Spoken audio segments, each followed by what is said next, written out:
ഏറെ സ്നേഹമുള്ള സത്യവിശ്വാസി വിശ്വാസിനികളെ, സഹോദരി സഹോദരന്മാർ, അള്ളാഹുവിൻ്റെ കൽപ്പനാ നിർദ്ദേശങ്ങൾ ജീവിതത്തിൻ്റെ രഹസ്യ പരസ്യ മേഖലകളിലെല്ലാം അവനെ സൂക്ഷിച്ചുകൊണ്ട് ജീവിക്കണമേ എന്ന് സ്വന്തത്തെ മറക്കാതെ ഓരോരുത്തരെയും ഓർമ്മപ്പെടുത്തുകയാണ്, വസിയത്ത് ചെയ്യുകയാണ്. അല്ലാഹു സുബ്ഹാനഹു വ തആല അവനെ സൂക്ഷിച്ച് ജീവിക്കുന്ന യഥാർത്ഥ മുത്തഖീങ്ങളിൽ നാം ഏവരെയും ഉൾപ്പെടുത്തി അനുഗ്രഹിക്കുമാറാകട്ടെ. അല്ലാഹു സുബ്ഹാനഹു വ തആല അവൻ നിശ്ചയിച്ച ആരാധനകളിൽ ഏറ്റവും പ്രധാനപ്പെട്ട ആരാധനയാണ് നമസ്കാരം. ആ നമസ്കാരത്തെ അത്രമേൽ ഗൗരവത്തോടു കൂടിയാണ് പ്രവാചകൻ സല്ലല്ലാഹു അലൈഹി വസല്ലമയും നമുക്ക് പഠിപ്പിച്ചു തന്നിട്ടുള്ളത്. ഏതൊരു മുസ്ലിമിനെ സംബന്ധിച്ചിടത്തോളവും ആ ആരാധന ഏറ്റവും കൃത്യമായ രീതിയിൽ, വളരെ ശരിയായ രീതിയിൽ അയാൾ നിർവഹിച്ചാൽ അയാൾക്ക് ഇഹലോകത്തും പരലോകത്തും ഒരുപോലെ അയാൾക്ക് ഗുണം ലഭിക്കുമെന്നാണ്. അതുകൊണ്ടാണ് അല്ലാഹു സുബ്ഹാനഹു വ തആല നാളെ പരലോകത്ത് ആദ്യമായി ചോദ്യം ചെയ്യപ്പെടുന്നത് അയാളുടെ നമസ്കാരത്തെ കുറിച്ചാണ്. അതിലയാൾ രക്ഷപ്പെട്ടോ പിന്നീട് ബാക്കിയുള്ള എല്ലാ കാര്യങ്ങളും അയാൾക്ക് എളുപ്പമായി തീരും. അതുകൊണ്ട് ആ നമസ്കാരം എങ്ങനെ നമസ്കരിക്കണം, എന്തെല്ലാം അതിൽ ശ്രദ്ധിക്കണം, കൃത്യമായി പഠിക്കണം. അതിൻ്റെ ഭാഗമായാണ് നമ്മളൊരു ഖുതുബ, നമസ്കാരത്തിൽ ശ്രദ്ധിക്കേണ്ട അതിൻ്റെ ഷർത്തുകൾ കഴിഞ്ഞ ഒരു ഖുതുബയിൽ നമ്മൾ സൂചിപ്പിക്കുകയുണ്ടായി. ഇൻഷാ അല്ലാഹ് അതിൻ്റെ ബാക്കി റുക്നുകളുമായി ബന്ധപ്പെട്ട് എന്താണ് ആ വിഷയത്തിൽ നമ്മൾ ശ്രദ്ധിക്കേണ്ടത് എന്നാണ്. ഇന്ന് പല ആളുകളും അത് നമസ്കരിക്കാറുണ്ട്, എന്നാൽ ആ നമസ്കരിക്കുമ്പോൾ പല കാര്യങ്ങളും ചെയ്യുന്നതിൽ അബദ്ധങ്ങൾ വരാറുണ്ട് എന്നാണ്. ആ അബദ്ധങ്ങൾ സംഭവിച്ചാൽ ഒരു വേള ഈ സംഭവിക്കുന്ന അബദ്ധം അത് റുക്കിനിലാണെങ്കിൽ അത് റുക്കിനെയല്ല ബാധിക്കുന്നത്, ആ നമസ്കാരത്തെ ബാധിക്കുന്നു. ആ മുഴുവനായി അതിനെ ബാത്തിലാക്കും. അതുപോലെ തന്നെയാണ് അയാളുടെ ആ ഒരു ഷർത്താണ് അയാൾക്ക് ബാത്തിലായതെങ്കിൽ നമസ്കാരമാണ് ബാത്തിലായിട്ടുള്ളത്. എന്നൊരു സുന്നത്ത് പോയി, അത് പ്രശ്നമല്ല, അയാൾക്ക് കൂലി കുറയുന്നുള്ളൂ. അത് നാളെ പോയാൽ അള്ളാന്റെ അടുത്ത് പോയാൽ എന്നാലും നമസ്കാരം ഉണ്ടാവും. പക്ഷെ അള്ളാന്റെ അടുത്ത് നാളെ ഒരാൾ ഈ ഷർത്ത് നഷ്ടപ്പെട്ടു പോയാൽ, റുക്കിനെ നഷ്ടപ്പെട്ടുകൊണ്ട് അയാൾ നാളെ പരലോകത്തെത്തുന്ന അവസ്ഥയിൽ ആ നമസ്കാരം തന്നെ കാണപ്പെടൂല എന്നാണ്. അതുകൊണ്ട് ആ നമസ്കാരം കൃത്യമായിട്ട് പഠിക്കണം. അതിലൊരു മാനക്കേടും വേണ്ട. ഇതൊക്കെ വലുതായില്ലേ, ഞാൻ വലിയ 4-5 മക്കളുടെ പിതാവായി, എൻ്റെ മക്കൾ പഠിക്കണ കാര്യമാണ്, ഇതൊന്നും എനിക്കറിയില്ല എന്ന് പറഞ്ഞ നാട്ടുകാരുടെ ഇടയിൽ എനിക്കൊരു മാനക്കേടല്ലേ? അതിനൊന്നും ആവശ്യമില്ല, പഠിക്കണം. അത് പരലോകത്ത് ബാധിക്കുന്ന വിഷയമാണ്. കഴിഞ്ഞ ദിവസം ഒരു ബുക്ക് സ്റ്റാൻഡ് പോയപ്പോൾ ഒരു വലിയ മനുഷ്യൻ, പ്രായമായ മനുഷ്യനാണ്, അദ്ദേഹം 1-ാം ക്ലാസ് മുതൽ 8-ാം ക്ലാസ് വരെയുള്ള പുസ്തകങ്ങൾ മേടിച്ചുകൊണ്ട് പോവാം. എന്തേ ചോദിച്ചപ്പോൾ പല കാര്യങ്ങളും അറിയില്ല, അത് പഠിക്കാൻ വേണ്ടി കൊണ്ടുപോകാന്നാണ്. അത് വേണം സഹോദരങ്ങൾ, നമ്മൾ കൃത്യമായി പഠിക്കണം. ഇത്രയും കാലം എങ്ങനെ പോയോ അതൊന്നും നോക്കണ്ട. പല വിഷയങ്ങളും നമുക്ക് നഷ്ടപ്പെട്ടിട്ടുണ്ടാകും. അതൊക്കെ അല്ലാഹു നമുക്ക് ഉദറുണ്ടാവും, ഇളവുണ്ടാവും പല കാര്യങ്ങൾ. പക്ഷെ ഇനിയുള്ള ജീവിതം അതെങ്ങനെയായിരിക്കണം? കൃത്യമായി പഠിക്കണം, പഠിക്കാതിരിക്കാൻ പറ്റില്ല. അത് കൃത്യമായി പഠിച്ച് മനസ്സിലാക്കണം. അതിനുള്ള ഏതൊക്കെ മാർഗങ്ങളുണ്ടോ അതെല്ലാം തേടി കണ്ടുപിടിക്കണം. ഒരു വേള നമ്മുടെ മക്കളുടെ പുസ്തകം എടുത്ത് വായിച്ചാൽ തന്നെ പല ദിക്റുകൾ നമുക്ക് കിട്ടും. നമ്മൾ ഇത്രയും കാലം പഠിച്ച പല കാര്യങ്ങളും തെറ്റായിട്ടായിരിക്കും ഒരു വേള നമ്മൾ ചെയ്തിട്ടുണ്ടാകുക, പറഞ്ഞിട്ടുണ്ടാകുക, ദിക്റുകൾ തെറ്റിയിട്ടായിരിക്കും ചെല്ലുണ്ടാകുക. അതുകൊണ്ട് ഒന്നുകൂടി ഒന്ന് പഠിക്കുക. എന്തൊക്കെയാണ്, ഇങ്ങനെയൊക്കെ തന്നെയല്ലേ ചെയ്യേണ്ടത്, ഇത് ഇങ്ങനെ ചെയ്താലല്ലേ ശരിയാകൂ, ഒന്ന് കൃത്യമായി കൊണ്ടൊന്ന് മനസ്സിലാക്കാൻ എല്ലാവരും ആത്മാർത്ഥമായി പരിശ്രമിക്കണമെന്നാണ് ആമുഖമായി പറയാനുള്ളത്. ഇസ്ലാമിൽ നമസ്കാരത്തിന്റെ റുക്നുകൾ അത് 14 എണ്ണമാണ്. അതിലൊന്നാമത്തേത് ഖിയാം, നിൽക്കുക എന്നുള്ളതാണ്. നിൽക്കാൻ കഴിവുള്ള ആളുകൾ നിന്നുകൊണ്ട് തന്നെ നമസ്കരിക്കണമെന്നാണ്. പ്രവാചകൻ സല്ലല്ലാഹു അലൈഹി വസല്ലം പറഞ്ഞു, ഫസല്ലി ഖായിമ, നിങ്ങൾ നമസ്കരിക്കാൻ നിൽക്കാൻ കഴിവുള്ളവർ നിൽക്കണമെന്നാണ്. ഫഇല്ലം തസ്തതി ഫസല്ലി ഖാഇദ, ഇനി അതിന് കഴിയൂലേ ഇരുന്ന് നമസ്കരിച്ചോളും, പ്രശ്നമില്ല.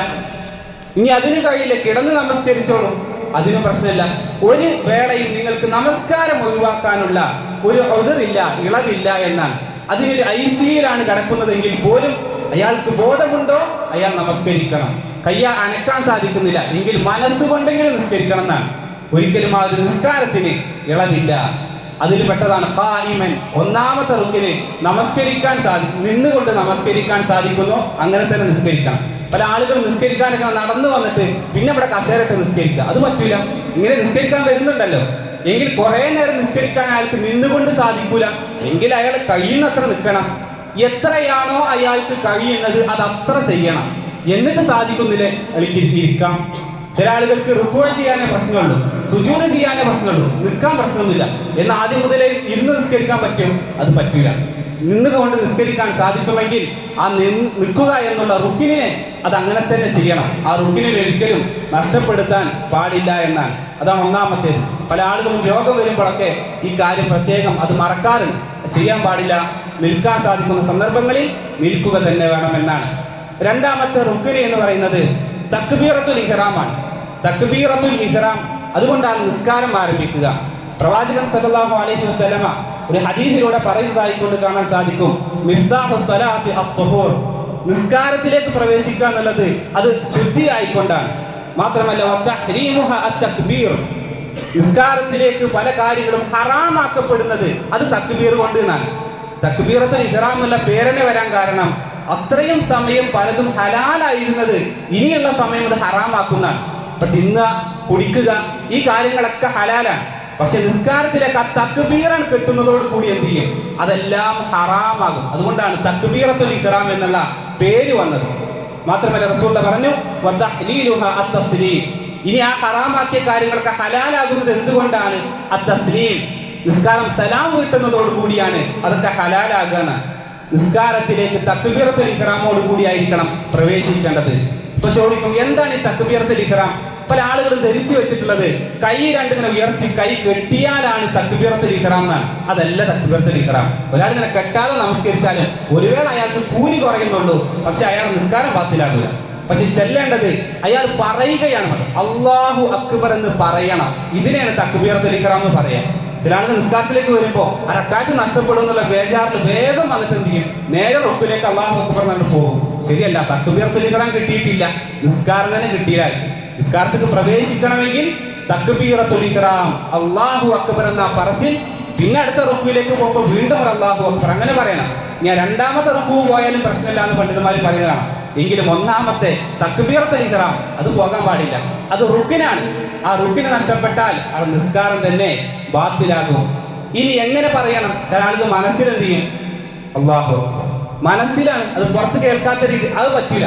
നാവ് കൊണ്ട് പറയണം, ചുണ്ടനക്കി പറയണമെന്ന് പണ്ഡിതന്മാർ കൃത്യമായിട്ട് പറയുന്നതായി കാണാം. നാവനക്കി ചുണ്ടനക്കി അല്ലാഹു അക്ബർ എന്ന് തന്നെ പറയണം. അതെങ്ങനെ പറയാം? പല രീതിയിൽ പറയാം. പ്രധാനപ്പെട്ട 3 രീതിയിൽ പറയാം. ഇതൊക്കെ അല്ലാഹു അക്ബർ എന്ന് എന്ത് ചെയ്യാം? പറഞ്ഞിട്ട് പിന്നീട് തക്ബീർ കെട്ടാം. അതല്ലെങ്കിൽ 2 കൂടെ ചെല്ലാം. അല്ലെങ്കിൽ തക്ബീർ കെട്ടിയിട്ട് പിന്നെ തക്ബീർ അല്ലാഹു അക്ബർ എന്ന് പറയാം. ഈ 3 രീതി ഇതൊക്കെ റസൂലിൽ നിന്ന് സ്ഥിരപ്പെട്ടു വന്ന ഹദീസുകളിൽ ഈ 3 രീതികൾ നമുക്ക് കാണാൻ സാധിക്കും. ഈ 3 രീതിയിലാണെങ്കിലും അവർ അല്ലാഹു അക്ബർ എന്ന് നാവനക്കി ചുണ്ടനക്കി പറയുക തന്നെ വേണമെന്നാണ്. എങ്കിൽ ആ ഒരു തക്ബീറത്തുൽ ഇഹ്റാം ആയിക്കൊണ്ട് ആവുകയുള്ളൂ എന്നാണ്. മാത്രമല്ല വാക്കുകൾ തെറ്റാൻ പറ്റില്ല. ചില ആളുകളൊക്കെ അല്ലാഹു അക്ബർ എന്ന് പറയുമ്പോൾ അല്ലാഹു അക്ബർ അതിലൊക്കെ നീട്ടി പറയാം, രീതിക്കൊപ്പിച്ച് പറയാം, അർത്ഥം മാറും. അല്ലാഹു അക്ബർ എന്ന് തന്നെ പറയാം. ഇല്ല എങ്കിൽ അതിന്റെ അർത്ഥം മാറി ആ റുക്കിന് അവിടെ നഷ്ടപ്പെട്ടു എന്നാണ്. അതുകൊണ്ട് അത് തെറ്റിക്കാൻ പാടില്ല. മാത്രമല്ല ചില പള്ളിയിലൊക്കെ ചെല്ലുമ്പോൾ മഅ്മൂമികൾ കാണാം കൂടെ അല്ലാഹു അക്ബർ. പല നിസ്കാരങ്ങളിലൊക്കെ എന്ത് ചെയ്യും? ബാക്കിൽ നിന്ന് ഇമാം അല്ലാഹു അക്ബർ എന്ന് പറഞ്ഞാല് പിന്നെ മഅ്മൂമികളൊക്കെ കൂടെ നിന്നിട്ട് അല്ലാഹു അക്ബർ. അതിന്റെ ആവശ്യമില്ല. റസൂലുള്ളാഹി സ്വല്ലല്ലാഹു അലൈഹി വസല്ലമയുടെ കൂടെ നമസ്കരിച്ച ഒരു സഹാബാക്കളും അത് കാണിച്ചു തന്നിട്ടില്ല, ഒരു സന്ദർഭത്തിലൊഴികെ. അതെപ്പോ? അത് നമുക്കും അനുവദിക്കപ്പെട്ടു. അത് പ്രവാചകൻ സ്വല്ലല്ലാഹു അലൈഹി വസല്ലം വല്ലാതായി. റസൂലിനൊക്കെ പനി ബാധിച്ചു, ശബ്ദം വല്ലാതെ ഉയർത്താൻ പറ്റുന്നില്ല. റസൂൽ അല്ലാഹു അക്ബർ എന്ന് പറയുന്നത് ആകെ മുമ്പിലുള്ള കുറച്ച് ആൾക്കാർക്ക് മാത്രമേ കേൾക്കാൻ സാധിക്കുന്നുള്ളൂ. അപ്പൊ അത് ബാക്കിലുള്ള ആളുകൾക്ക് കേൾക്കണം. അതിനെന്ത് ചെയ്യണം? അത് മുമ്പിലുള്ള ചില ആളുകൾ എന്ത് ചെയ്യണം? ഉറക്കെ പറയണം. അവിടെ അനുവദിക്കപ്പെട്ടു. അതല്ലാത്തിടത്ത് ഒരിക്കലും അല്ലാഹു അക്ബർ എന്ന് മഅ്മൂമിങ്ങൾക്ക് പറയേണ്ട, ഉറക്കെ പറയേണ്ട ആവശ്യം ഇല്ല എന്നാണ്. അത് അവർ കേൾക്കുന്ന രൂപത്തിൽ മാത്രമാണ് തക്ബീറത്തുൽ ഇഹ്റാം എന്ന് ആ രൂപം, അതിന്റെ രൂപം പഠിപ്പിക്കപ്പെട്ടിട്ടുള്ളത്. അതുകൊണ്ട് തക്ബീറത്തുൽ ഇഹ്റാമിൽ ഈ പറയപ്പെട്ട കാര്യങ്ങളൊക്കെ പരമാവധി ശ്രദ്ധിക്കുക. 3ാമത്തെ റുക്നാണ് ഖിറാഅത്തുൽ ഫാത്തിഹ. ഫാത്തിഹ ഓതുക എന്നുള്ളത് അത് ഇതിന്റെ റുക്കിനിൽ പെട്ടതാണ്. ഈ ഫാത്തിഹ ഓതുക എന്നുള്ളത് നിർബന്ധം. ഏതൊരാൾക്കും ഫാത്തിഹ ഓതൽ നിർബന്ധമാണ്. ഒരിക്കൽ ഇബ്നു അബ്ബാസ് റഹിമഹുല്ലാ അദ്ദേഹം നമസ്കരിച്ച കൂട്ടത്തില് 4 റക്അത്തായിട്ട് നിസ്കാരം അവസാനിപ്പിക്കണില്ല. 5ാമത്തെ റക്അത്ത് നിന്നിച്ചു. അപ്പൊ സ്വാഭാവികമായിട്ടും ആളുകള് തൊടയിലൊക്കെ അടിച്ച് അതുപോലെ സുബ്ഹാനല്ലാഹ് എന്നൊക്കെ പറഞ്ഞിട്ട് എന്ത് ചെയ്യാണ്? നമസ്കാരത്തിൽ തെറ്റ് പറ്റിയിട്ടുണ്ട്. പക്ഷെ അദ്ദേഹം നിർത്തുന്നില്ല. അദ്ദേഹം 4ാമത്തെ റക്അത്തും കഴിഞ്ഞ് 5ാമത്തെ റക്അത്തും പൂർത്തീകരിച്ചു. അപ്പൊ നിസ്കാരം കഴിഞ്ഞിട്ട് ഇബ്നു ബാസ് റഹിമഹുല്ലാഹ് പറയുന്നുണ്ട്, എനിക്ക് ഒരു റക്അത്തിൽ എന്റെ ഫാത്തിഹ നഷ്ടപ്പെട്ടു എന്നാണ്. മറവി സംഭവിക്കും, അത് ആർക്കാണെങ്കിലും. അദ്ദേഹം മറന്നത് ഫാത്തിഹയായിരുന്നു. ഫാത്തിഹ റുക്നാണ്. ആ റുക്കിന് നഷ്ടപ്പെട്ടാൽ എന്ത് ചെയ്യും? നിസ്കാരം ബാത്തിലാകും. നിസ്കാരത്തിൽ തന്നെ ഓർമ്മ വന്നാൽ ആ ഒരു നിസ്കാരത്തിന് ബാക്കിയായിട്ട് എന്ത് ചെയ്താൽ മതി? ആ റുക്കിന് വീണ്ടെടുത്താൽ മതി അടുത്ത റക്അത്തിൽ. അതാണ് ഇബ്നു ബാസ് റഹിമഹുല്ലാഹ് ഒരു റക്അത്തിൽ കൂടി അധികം നിസ്കരിച്ചു, 4 റക്അത്ത് തന്നെ ആയിട്ടുള്ളൂ എന്നാണ്. അതുകൊണ്ട് ഫാത്തിഹ എന്നത് നിർബന്ധം, അത് നിർബന്ധമായിട്ട് ചൊല്ലണം. പക്ഷെ അവിടെ വരുന്ന പ്രശ്നം, ഫാത്തിഹ ചൊല്ലുമ്പോൾ ഇന്ന് പല പള്ളിക്ക് കയറിയാൽ പല കോലത്തിലായിരിക്കും. ചില ആളുകൾ ബിസ്മി കൊണ്ട് തുടങ്ങും. ചിലപ്പോൾ ചില പള്ളിയിൽ, മുജാഹിദ് പള്ളിയിൽ വന്നാൽ കാണാം അൽഹംദു വെച്ചിട്ട് തുടങ്ങാം. ഈ ബിസ്മിയൊക്കെ മനസ്സിലാക്കിയിട്ടാണ്, ഫാത്തിഹന്റെ രൂപം മനസ്സിലാക്കിയിട്ട് പല പള്ളികളും ഇത് സലഫി പള്ളിയാണോ ഇത് സമസ്തന്റെ പള്ളിയാണെന്ന് മനസ്സിലാക്കുക. അതൊക്കെ എന്താ യഥാർത്ഥത്തിൽ പല ആളുകളും അതൊക്കെ ഇങ്ങനെ ചെല്ലുമ്പോൾ അവരെ കുറ്റം പറയുന്നത് കാണാം. പാടില്ല സഹോദരങ്ങൾ. ആ വിഷയത്തിൽ കർമ്മശാസ്ത്രപരമായ വിഷയങ്ങളാണ്, അതിലൊന്നും അവരെ കുറ്റം പറയാൻ പാടില്ല എന്നാണ്. പ്രവാചകൻ സല്ലല്ലാഹു അലൈഹി വസല്ലമയിൽ നിന്ന് ഈ വിഷയത്തിലൊക്കെ ഹദീസുകൾ വന്നിട്ടുണ്ട്. റസൂലുള്ളാഹി സ്വല്ലല്ലാഹു അലൈഹി വസല്ലം ഉറക്കം ഓതിയിട്ടുണ്ട്, ബിസ്മി ഉറക്കം ഓതിയിട്ടുണ്ട് എന്ന് ഹദീസ് വന്നിട്ടുണ്ട്. ഇബ്നു അബ്ബാസ് റളിയല്ലാഹു അൻഹു അദ്ദേഹം പറയുന്നുണ്ട്, പ്രവാചകൻ സല്ലല്ലാഹു അലൈഹി വസല്ലം നമസ്കാരത്തിൽ നിൽക്കുന്ന സമയത്ത് ബിസ്മി ഉറക്കയായിരുന്നു ഓതിയിരുന്നത്. മറ്റൊരു ഹദീസിൽ റസൂലുള്ളാഹി സ്വല്ലല്ലാഹു അലൈഹി വസല്ലം പറയുന്നുണ്ട്, നിങ്ങൾ എല്ലാ ആളുകളും ഇങ്ങനെ കൂടെ ഓതുന്ന സമയത്ത് റസൂലുള്ളാഹി ചോദിക്കുന്നുണ്ട്, നിങ്ങൾ ഓതുന്നുണ്ടോ? നിങ്ങൾ ബിസ്മി ഓതേണ്ട ആവശ്യമില്ല. റസൂലുള്ളാഹി തുടങ്ങിയിരുന്നത് അബൂബക്കർ റളിയല്ലാഹു അൻഹു, നബി സല്ലല്ലാഹു അലൈഹി വസല്ലം, ഉമർ റളിയല്ലാഹു അൻഹു ഒക്കെ നമസ്കാരത്തിൽ ഫാത്തിഹ തുടങ്ങിയിരുന്നത് അൽഹംദുലില്ലാഹി റബ്ബിൽ ആലമീൻ എന്നുകൊണ്ടായിരുന്നു റസൂലുള്ളാഹി അത് ഫാത്തിഹ തുടങ്ങിയിരുന്നത് എന്ന് അനസ് ബിൻ മാലിക് റളിയല്ലാഹു അൻഹു പറയുന്നതായി കാണാം. അപ്പോൾ എന്താണ്, പണ്ഡിതന്മാർ രണ്ടും ഇതിനെ യോജിപ്പിച്ചുകൊണ്ട് പറഞ്ഞു, റസൂലുള്ളാഹി ഒറ്റയ്ക്ക് നമസ്കരിക്കുന്ന വേളയിലാണ് ബിസ്മി ഉറക്കം ഓതിയിരുന്നത്. റസൂലുള്ളാഹി ഒറ്റയ്ക്ക് നമസ്കരിക്കുമ്പോഴാണ് ബിസ്മി ഓതിയിരുന്നത്. എന്നാൽ ജമാഅത്തായിക്കൊണ്ട് നമസ്കരിക്കുമ്പോൾ റസൂലുള്ളാഹി സ്വല്ലല്ലാഹു അലൈഹി വസല്ലം അൽഹംദു വെച്ചുകൊണ്ടായിരുന്നു തുടങ്ങിയിരുന്നത്. അതിനു മുമ്പ് ബിസ്മി അത് പതുക്കെയായിരുന്നു ഓതിയിരുന്നത് എന്ന് ഹദീസുകളിൽ പണ്ഡിതന്മാർ ഈ 2 ഹദീസുകളെയും യോജിപ്പിച്ചുകൊണ്ട് പറയുന്നതായി നമുക്ക് കാണാൻ സാധിക്കും.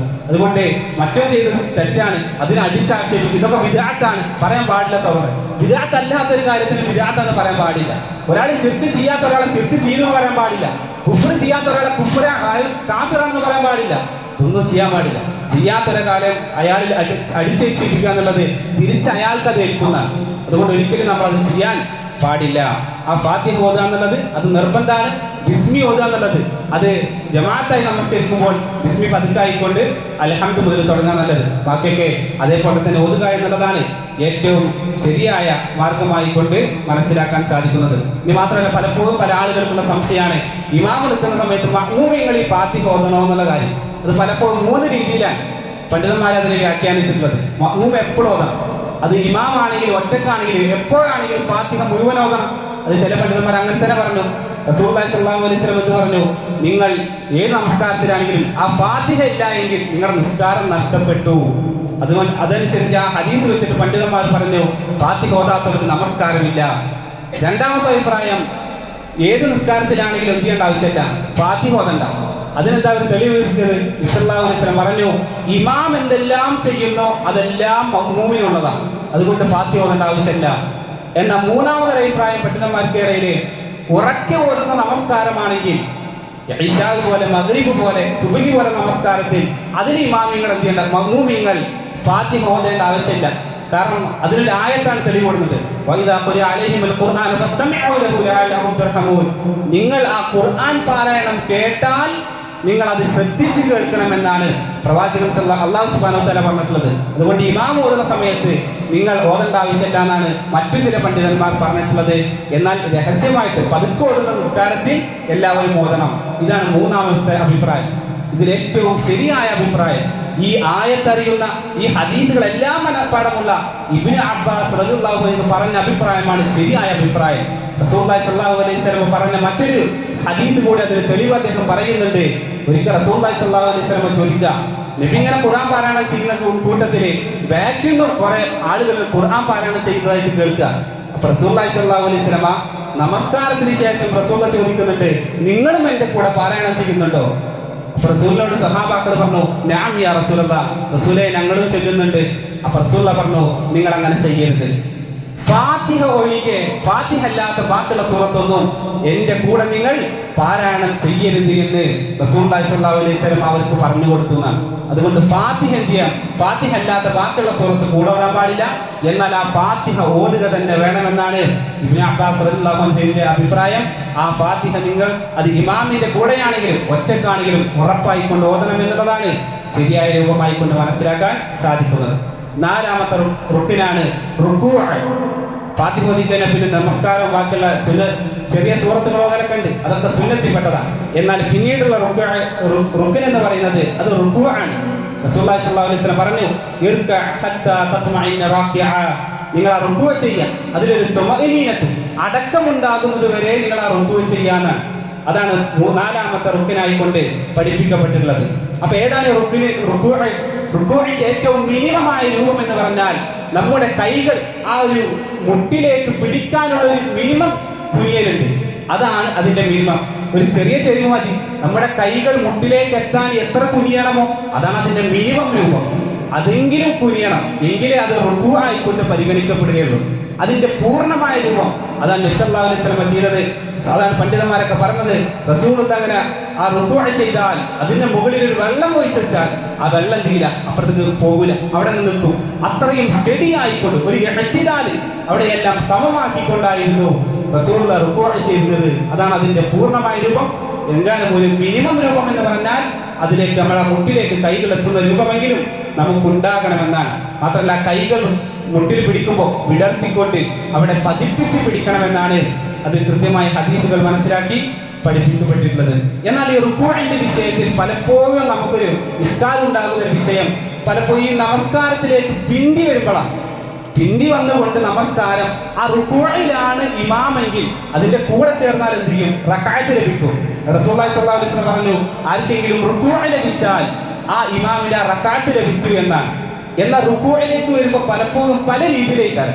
ചില സമയത്ത് എന്ത് ചെയ്യും, റുകൂഇൽ എത്തുമ്പോൾ നമുക്ക് ആ റുകൂഇലെത്തി സുബ്ഹാന റബ്ബിൽ അഅല എല്ലാം ഓതാനുള്ള സമയം കിട്ടും. എന്നാൽ ചില സമയത്ത് അവിടെ എത്തിയിട്ടേ ഉണ്ടാവുള്ളൂ, പ്രാർത്ഥന ചൊല്ലിയിട്ടുണ്ടാവില്ല, അതിന് മുന്നേ എന്ത് ചെയ്യും, ഇമാം നീച്ചിട്ടുണ്ടാവും. ചിലപ്പോൾ അതുമല്ല, നമ്മൾ അവിടേക്ക് കൊണ്ട് പിടിച്ചിട്ടേ ഉണ്ടാവുള്ളൂ.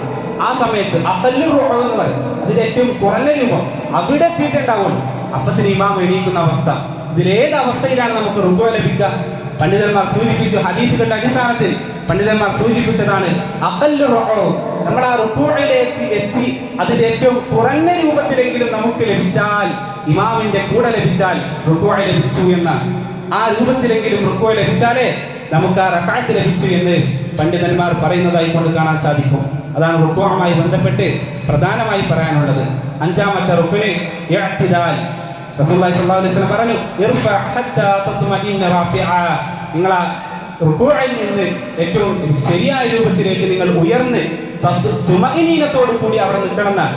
ഇന്നിപ്പോൾ ചില പള്ളികളിലൊക്കെ ഈ ഹനഫി മദ്ഹബിന്റെ പള്ളികളിലൊക്കെ പോയാൽ അവിടെ ഇഅ്തിദാലൊക്കെ അവർക്ക് പെട്ടെന്ന് പോകുന്നതാണ്. ശരിക്കും അതൊരു ശരിയായ രൂപമല്ല. ഹദീസുകളുടെ വെളിച്ചത്തിൽ കൃത്യമായി മനസ്സിലാക്കാൻ സാധിക്കുന്നത് അവിടെ ഒരു ഇഅ്തിദാൽ, അത് തുമഇനീനത്ത് വേണം. ആ ഇഅ്തിദാലിലെത്തി ഒരു അടക്കവും ഒതുക്കവുമായി കൊണ്ട് നിന്ന് പിന്നീട് സുജൂദിലേക്ക് പോകാൻ പറ്റൂ എന്നാണ്. അതുകൊണ്ട് അതെല്ലാം കൃത്യമായി ശ്രദ്ധിക്കണം. ആറാമത്തേത് അസ്സുജൂദ്. റസൂലുള്ളാഹി സ്വല്ലല്ലാഹു അലൈഹി വസല്ലം പറഞ്ഞു, ഇസ്ജുദ് ഹത്താ തത്മഇന്ന സാജിദ.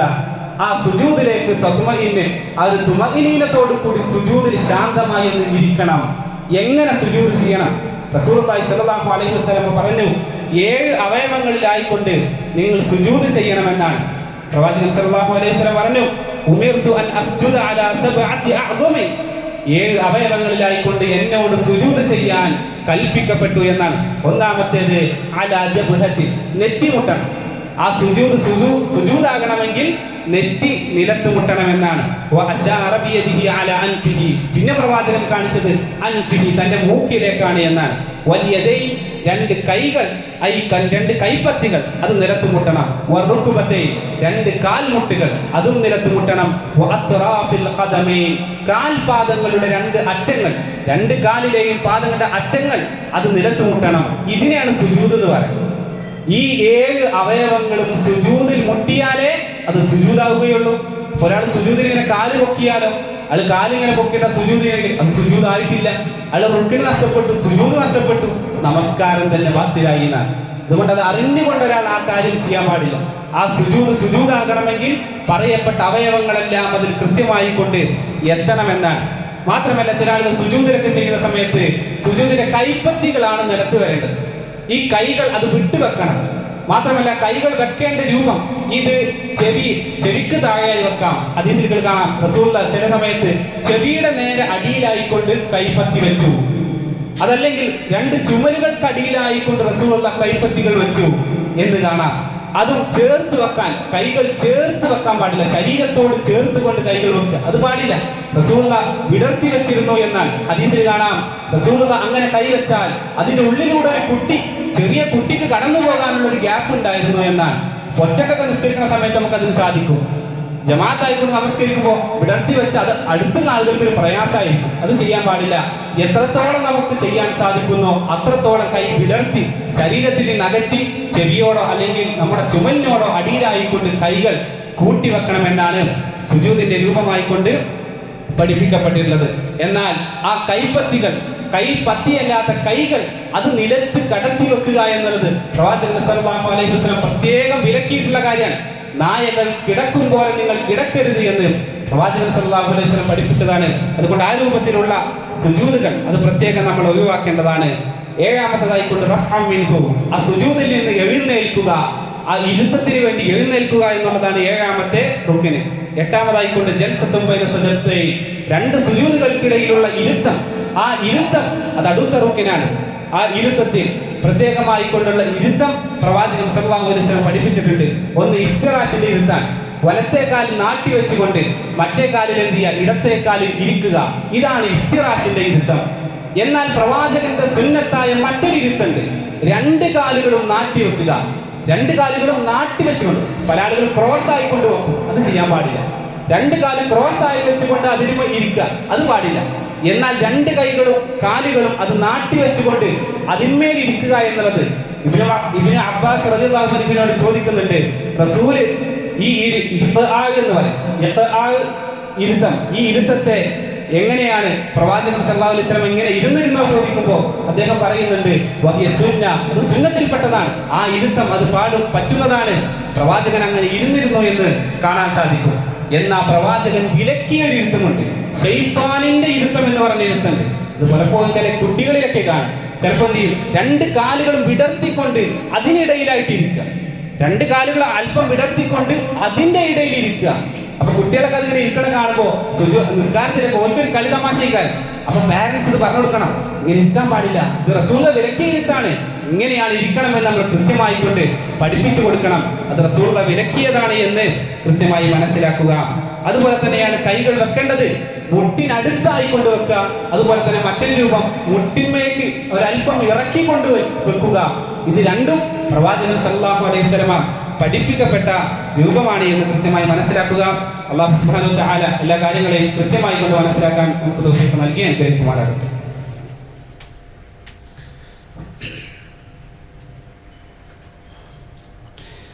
അൽഹംദുലില്ലാഹി റബ്ബിൽ ആലമീൻ വലാ അഖിബത ലിൽ മുത്തഖീന വലാ ഉദ്വാന ഇല്ലാ അലൽ സാലിമീൻ. നമസ്കാരത്തിന്റെ റുക്നുകളാണ് നാം പഠിച്ചു വന്നത്.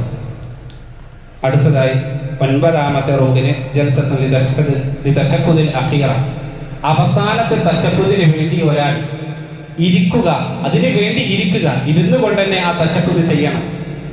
ചില ആളുകൾ തശഹുദ് നമസ്കാരത്തിൽ ഇരിക്കുന്നതിന് മുന്നേ ആയിക്കൊണ്ട് തശഹുദ് ചൊല്ലാൻ തുടങ്ങും. അത് ചെയ്യാൻ പാടില്ല. ഇരിക്കണം, കൃത്യമായിക്കൊണ്ട് ഇരുന്നതിന് ശേഷമേ ആ ഒരു തശഹുദ് ചെല്ലാൻ പറ്റുകയുള്ളൂ എന്നാണ്. 10ാമത്തേത് തശഹുദുൽ അഖീറ, അവസാനത്തെ തശഹുദ് ചൊല്ലുക, അതും ഒരു റുക്നിൽ പെട്ടതാണ്. 11ാമത്തേത് തർത്തീബ്, ഇതൊക്കെ ക്രമപ്രകാരം ചെയ്യുക എന്നുള്ളത് അതിന്റെ റുക്നാണ്. ഒരാൾ ഇതിന്റെ ക്രമം മാറി, നമസ്കാരത്തിന്റെ ഇടയിൽ ക്രമം മാറിയാണ് ചെയ്തതെങ്കിൽ റുക്ന് നഷ്ടപ്പെട്ടു, അയാൾ ആ നമസ്കാരം വീണ്ടെടുക്കണമെന്നാണ്. 12ാമത്തേത് തുമഇനീനത്ത്, കഴിഞ്ഞ ആ ഒരു കാര്യത്തിലൊക്കെ നമ്മൾ പഠിച്ചു, തുമഇനീനത്തോട് കൂടിയ കാര്യങ്ങൾ ചെയ്യാൻ പറ്റും. ഒരല്പം ധൃതിയുണ്ട് എങ്കിലും ആ ഒരു തുമഇനീനത്ത് വേണം. അതിന്റെ ദുആകൾ ചെല്ലാൻ, ആ പ്രാർത്ഥനകൾ ചെല്ലാൻ ഒരു സമയമുണ്ടല്ലോ, ആ സമയമെങ്കിലും അതിന് നൽകണം. ഒന്ന് കുമ്പിട്ട് അതിന് സമയമില്ലാതെ വേഗം എഴുതാലേക്ക് പോകും, അതിന് ആ സമയത്തിന് പെട്ടെന്ന് സുജൂദിലേക്ക് പോകും, അത് പാടില്ല. അത്തരം ഒരു തുമഇനീനത്തില്ലാതെ, അടക്കവും ഒതുക്കവും ഇല്ലാതെ ഈ കാര്യങ്ങൾ ചെയ്യുക എന്നുള്ളത് നമ്മുടെ നമസ്കാരത്തെ ബാത്തിലാക്കുമെന്നാണ് 13-ാമത്തേത് തസ്ലീമത്താൻ, 2 സലാം വീട്ടുക എന്നുള്ളത്.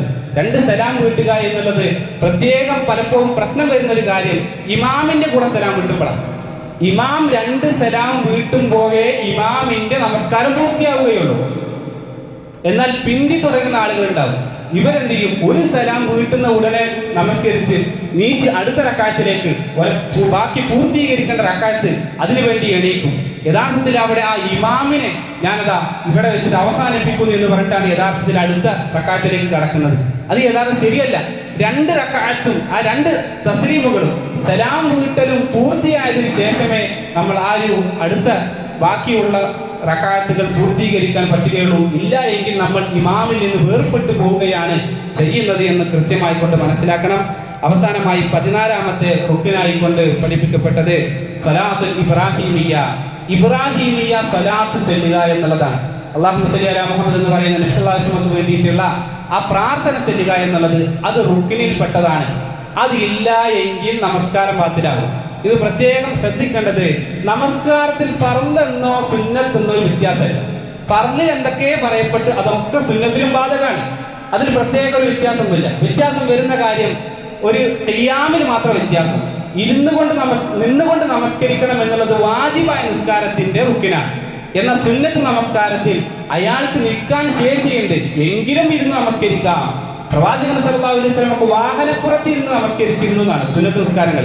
റസൂലുള്ളാഹിക്ക് സമയം ഉണ്ടാവില്ല പലപ്പോഴും. ആ സമയത്ത് റസൂലുള്ളാഹി വാഹനത്തിൽ ചെയ്യും അതിനെ വഴിക്ക് വിട്ട് റസൂലുള്ളാഹി വാഹനപ്പുറത്തിരുന്ന് കൊണ്ട് നമസ്കരിച്ചിരുന്നു. പലപ്പോഴും പള്ളിയിൽ അവസരം ഉണ്ടായിട്ടും റസൂലുള്ളാഹി ചില സമയത്ത് അങ്ങനെ നമസ്കരിച്ചിരുന്നു. അതൊക്കെ എന്താണ്? നിൽക്കാൻ കഴിവുണ്ടായിട്ടും നിൽക്കുക എന്നുള്ളത്. ആ നിൽക്കാൻ കഴിവുണ്ടെങ്കിൽ അത് ഫർള് നമസ്കാരത്തിനാണ് ബാധകം, സുന്നത്ത് നമസ്കാരത്തിന് അത് ബാധകമല്ല. ഇതല്ലാത്ത ബാക്കി എല്ലാ കാര്യങ്ങളും അത് ഫർള് നമസ്കാരമാണെങ്കിലും സുന്നത്ത് നമസ്കാരമാണെങ്കിലും ഒരേപോലെയാണ്. പലപ്പോഴും ചില ആളുകളൊക്കെ സുന്നത്ത് നമസ്കാരത്തില് തശഹുദ് കഴിഞ്ഞാൽ പിന്നെ സലാം വീട്ടുന്ന അവസ്ഥ, നിസ്കാരം ബാധിരായി. ആ 2 റക്അത്ത് വെറുതെ നിസ്കരിക്കല് ഒരു നിൽക്കലിരിക്കല് നിസ്കാരമായിട്ട് മാറിയാൽ അത് ശരിക്കുള്ള നിസ്കാരമല്ല. അത് ആ നിസ്കാരം എന്നുള്ളത് അത് ശരിയാവണമെങ്കിൽ വാജിബിൽ എന്തൊക്കെ പറയപ്പെട്ട റുക്നുകളുണ്ടോ അതൊക്കെ സുന്നത്തിലും പാലിക്കണം. ഇബ്രാഹിമിയ സ്വലാത്തോടു കൂടി അവസാനിപ്പിച്ചിട്ടില്ല എങ്കിൽ ആ നിസ്കാരം അവിടെ റുക്നും ബാത്തിലായി, നമസ്കാരവും ബാത്തിലായി എന്നാണ്. അതുകൊണ്ട് സഹോദരങ്ങളെ, വിഷയം ഗൗരവമുള്ളതാണ്. ഓരോ കാര്യങ്ങളും കൃത്യമായി എഴുതിയെടുത്തൊരു കുട്ടിയെ പോലെ പഠിച്ചിട്ടില്ലെങ്കിൽ നാളെ പരലോകത്തെത്തുമ്പോൾ ഇവിടെ ആളെ കാണിക്കാൻ വേണ്ടി നിസ്കരിക്കുന്ന നിസ്കാരം ഒന്നും ഇവിടെ സ്വീകരിക്കപ്പെടില്ല. അള്ളാന്റെ അടുക്കൽ നമുക്ക് വളരെയധികം ഗൗരവത്തിൽ ബോധ്യപ്പെടുത്തേണ്ടി വരും. പടച്ചോനെ ഇതൊക്കെ നിന്ന് വന്നുപോയി എന്ന് പറഞ്ഞാൽ അവിടെ രോഗം ഉണ്ടാവില്ല. അതുകൊണ്ട് ഈ സമയത്ത് തന്നെ കൃത്യമായിക്കൊണ്ട് അത് എഴുതി പഠിച്ച് ഒരു വേള നീ പൊതുവ ലഭിക്കണമെങ്കിൽ നമ്മുടെ പള്ളിയിലുള്ള ആളുകളുമായി ബന്ധപ്പെട്ട് മനസ്സിലാക്കി ചോദിച്ചാൽ അത് കൃത്യമായി അത് കിട്ടും. അത് ഇൻഷാ അല്ലാഹ് അതൊക്കെ എഴുതിയെടുത്ത് പഠിച്ച് ഇതൊക്കെ എൻ്റെ ഭാഗത്തുള്ളത് ശരിയാണോ, ഞാൻ ചെയ്യുന്ന കാര്യങ്ങളൊക്കെ ശരിയാണോ എന്നുള്ളത് ഉറപ്പുവരുത്താൻ എല്ലാവരും പരമാവധി പരിശ്രമിക്കുക. അല്ലാഹു സുബ്ഹാനഹു വ തആല കാര്യങ്ങളെ കൃത്യമായി മനസ്സിലാക്കാനും അത് കാര്യമായി ജീവിതത്തിലേക്ക് പഠിച്ച് പ്രാവർത്തികമാക്കാനും നമുക്ക് ഏവർക്കും തൗഫീഖ് നൽകി അനുഗ്രഹിക്കുമാറാകട്ടെ. സഹോദരങ്ങളെ, ഈ ഒരു അവസരത്തിൽ ഓർമ്മപ്പെടുത്താനുള്ളത്, നമ്മുടെ പല വിഷയങ്ങളിലും നമ്മൾ ദീർഘകാലമായി കൊണ്ട് കൂലി ലഭിക്കണമെന്ന് ആഗ്രഹിക്കുന്ന പല കർമ്മങ്ങളും നമ്മൾ ചെയ്യാറുണ്ട്. ജാരിയായ സ്വതക്ക എന്ന് പറയും. നിലനിൽക്കാത്ത പ്രതിഫലം ലഭിക്കാനുള്ള പല കർമ്മങ്ങളുണ്ട്. അതിൽപ്പെട്ട പല കർമ്മങ്ങളും പറയുമ്പോൾ ഒരു കിണർ കുഴിച്ചെടുക്കുക, ഒരു വലിയ ബിൽഡിംഗ് ഉണ്ടാക്കി കൊടുക്കുക എന്നൊക്കെ പറയുമ്പോൾ പല ആളുകളും പറയുന്ന ഒരു പ്രശ്നമാണ് അതൊക്കെ വമ്പിച്ച സംഖ്യ നൽകണ്ടേ എന്ന്. എന്നാൽ അതിനല്ലാതെ ചെറിയ സംഖ്യ കൊണ്ട് തന്നെ ആ ഒരു ജാരിയായ സ്വതക്കക്കുള്ള ഒരു അവസരം സഹോദരങ്ങളെ നമ്മുടെ മുമ്പിലുണ്ട്. പല ഉത്തരേന്ത്യയിലുള്ള സംസ്ഥാനങ്ങളിലൊക്കെ ഒരു പള്ളി നിർമ്മിക്കാനൊക്കെ വളരെ 1 ലക്ഷത്തിന് താഴെയുള്ള സംഖ്യ മതിയെന്നാൽ, അതുപോലെ തന്നെ അവിടെ ബിൽഡിംഗ് ഉണ്ടാക്കാനൊക്കെ വളരെ തുച്ഛമായ സംഖ്യ കൊണ്ട് തന്നെ അവിടെ ബിൽഡിങ്ങുകൾ ഉണ്ടാക്കാൻ സാധിക്കും. മുവഹിദീങ്ങളായ പല കുട്ടികളെയും അവർക്ക് വേണ്ടി ഖുർആനും സുന്നത്തൊക്കെ പഠിപ്പിക്കുന്ന ഒരു സ്ഥാപനം, കശ്മീരിലുള്ള ഒരു സ്ഥാപനത്തിന് വേണ്ടി ഒരു സഹോദരൻ നമ്മുടെ അടുത്ത് എത്തിയിട്ടുണ്ട്.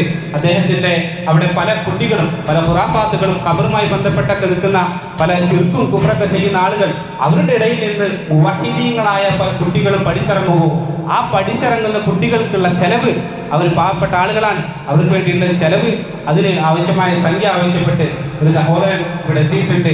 നമ്മൾ ഇന്ന് പള്ളി കഴിഞ്ഞു പോകുമ്പോൾ കാര്യമായ ഒരു സംഭാവന അവർക്ക് നൽകണം. അവർ ഉദ്ദേശിച്ചിട്ടുള്ളത് എല്ലാ മാസത്തിലും നിശ്ചിതമായ ഒരു തുക അവർക്ക് നൽകുക എന്നുള്ളതാണ്. അതൊരു വളരെ ചെറിയ സംഖ്യ, ഒരു 30 രൂപയാണ് അവർ ആവശ്യപ്പെടുന്നത്. ഒരു മാസത്തിൽ 30 രൂപ എല്ലാ മാസവും ഇങ്ങനെ നൽകുക, അത് നമുക്കൊരു വലിയ മുതൽക്കൂട്ടാണ്. അത് എല്ലാ മാസത്തിലും ഇങ്ങനെ നൽകിക്കൊണ്ടിരുന്നാൽ നമുക്ക് ആ ഒരു അവിടെയുള്ള പല കാര്യത്തിൻ്റെയും പ്രതിഫലം, അവർ പഠിക്കുന്ന ഖുർആന്റെയും സുന്നത്തിൻ്റെയും ഒക്കെ പ്രതിഫലം അത് നമുക്ക് കിട്ടും. അതുകൊണ്ട് ഏറ്റവും വളരെ ലളിതമായ അവസരത്തിൽ ജാരിയായ ഒരു സദഖ നമുക്ക് ലഭിക്കാനുള്ള അവസരമാണ്. എല്ലാ ആളുകളും അത് ഉപയോഗപ്പെടുത്തണമെന്ന് ഉറപ്പെടുത്തുകയാണ്. അല്ലാഹു സുബ്ഹാനഹു വ തആല നമ്മുടെ സൽക്കർമ്മങ്ങളെല്ലാം സാലിഹായ അമലായി നമ്മിൽ നിന്ന് സ്വീകരിക്കുമാറാകട്ടെ. അല്ലാഹുമ്മ ഗ്ഫിർ ലിൽ മുഅ്മിനീന വൽ മുഅ്മിനാത്ത് വൽ മുസ്ലിമീന വൽ മുസ്ലിമാത്ത്. അല്ലാഹുമ്മ ഗ്ഫിർ ലിൽ മുഅ്മിനീന വൽ മുഅ്മിനാത്ത് വൽ മുസ്ലിമീന വൽ മുസ്ലിമാത്ത്. اللهم ربنا آتنا في الدنيا حسنة وفي الآخرة حسنة وقنا عذاب النار. اللهم ربنا تقبل منا إنك أنت السميع العليم وتب علينا إنك أنت التواب الرحيم واغفر لنا يا غافر المذنبين والحمد لله رب العالمين.